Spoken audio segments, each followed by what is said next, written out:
Baada ya vifo vya makamanda wa juu wa kikosi cha IRGC na kifo cha kiongozi mkuu wa taifa la Irani Ayatollah Ali Khamenei, mfumo mpya umeanza kujipanga upya moja kwa moja pasipo kupoteza muda. Ayatollah Alireza Arafi ameteuliwa kwa muda kushika majukumu ya kiongozi mkuu wa taifa la Irani. Atafanya kazi hiyo kwa kushirikiana na rais pamoja na jaji mkuu. Huu ni mpango wa dharura ulioainishwa katika katiba ya Irani ili kuzuia ombwe la mamlaka. Hali itapokuwa shwari, kiongozi wa kudumu atachaguliwa ambaye atatawala kwa kipindi chote cha maisha yake. Lakini swali linabaki moja. Je, kifo cha kiongozi mkuu wa taifa kama ilivyotokea Irani, does it amount to regime change?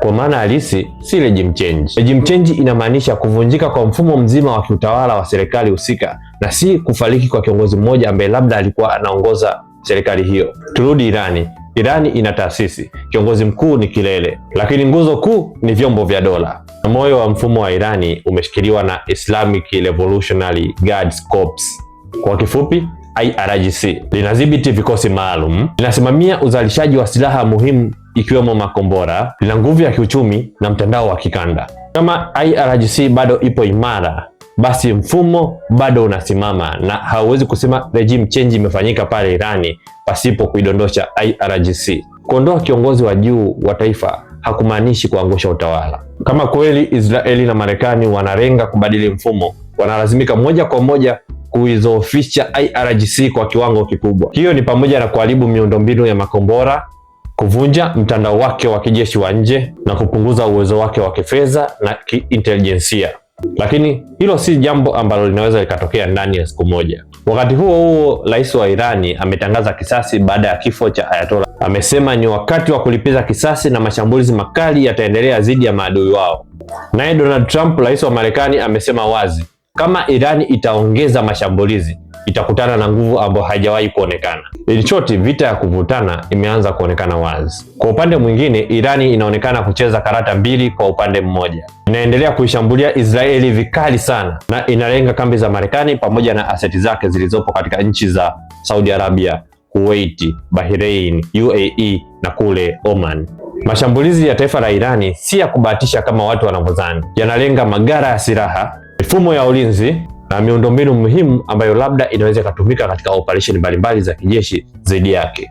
Mashambulizi hayo pia yanaweza yakaleta shinikizo kwa Marekani na kushauriwa isitishe vita. Kwa kuendelea kuzishambulia nchi kama Saudi Arabia, Israeli, Katari na nyinginezo, Irani inaweza ikawa na hesabu nyingine. Mfano mmoja mzuri, mifumo ya ulinzi wa anga ya Israeli ikizidiwa na akiba ya makombora ya kujihami ikapungua, Israeli italazimika kuishinikiza Marekani kumaliza vita, la sivyo iwe tayari kuchakazwa kwelikweli katika kila eneo. Wakati huo huo, nchi za Kiarabu ambazo nimezitaja awali zenye kambi za Marekani zinaweza zikaanza kushinikiza suluhu kwa njia ya amani. Hazitotaka kuendelea kuwa uwanja wa mashambulizi.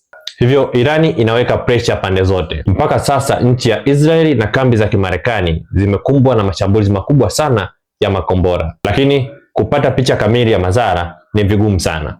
Kama kule Israeli, kuna sheria kali zimewekwa ili kuzuia mtu yeyote yule kurusha picha au video zinazoonyesha asali ya maeneo yaliyopigwa. Nao upande wa Irani pia unaendelea kushambuliwa. Vifo vimeripotiwa pande zote, lakini tathmini ya uharibifu wa kijeshi ni ngumu kutokana na usiri mkubwa unaoendelea. Marekani na Israeli zikiamua kusitisha vita leo hii, kuna hatari gani? Kifo cha Ayatollah Ali Khamenei kinaweza kubadilisha mwelekeo wa sera. Fatwa yake dhidi ya silaha za nyuklia inaweza ikapoteza uzito. Mlisi anayefuata anaweza akasukuma mpango wa nyuklia kwa kasi. Ukiachilia mbali hilo, Marekani na Israeli bado hawajaribu kikamilifu mifumo ya nyuklia ya taifa la Irani, mifumo ya makombora na jeshi lake la majini, yani Navy. Hivyo kusitisha operation bila kutimiza malengo walioyataja mwanzo mwa operation itaonekana ni kushindwa vita. Naye Irani hayupo tayari kusalenda. Uongozi umebadilika, lakini mfumo bado upo. Kadiri siku zitakavyozidi kwenda, pande zote mbili zitaamua zipunguze moto au ziuwashe zaidi. Tuendelee kusubiri tuone nini kitatokea. Wakili Lucas Myula, mpaka wakati mwingine.